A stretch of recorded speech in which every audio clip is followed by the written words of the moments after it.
na aliyepandwa penye miiba.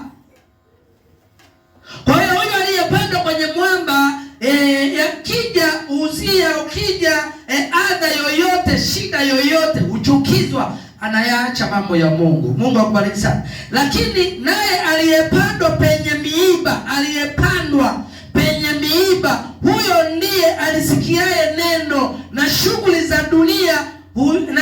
za dunia na udanganyifu wa mali hulisonga lile neno. Huyo aliyepandwa kwenye miiba, huyo aliyepandwa kwenye nini? Sifa yake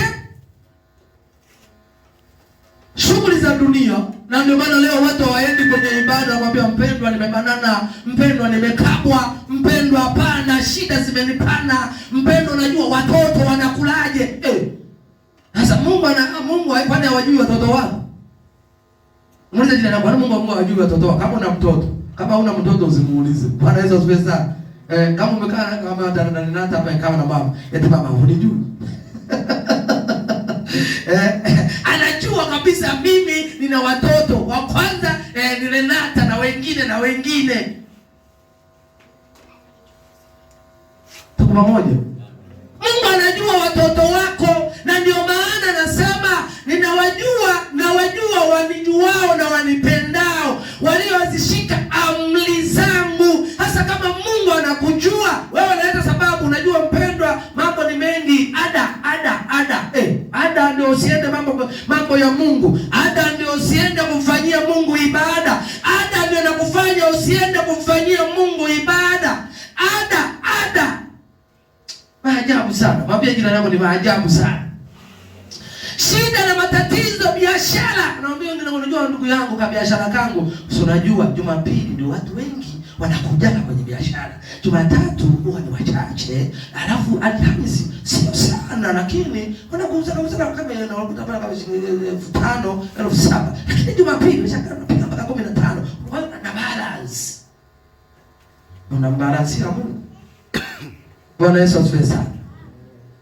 Bwana Yesu asifiwe.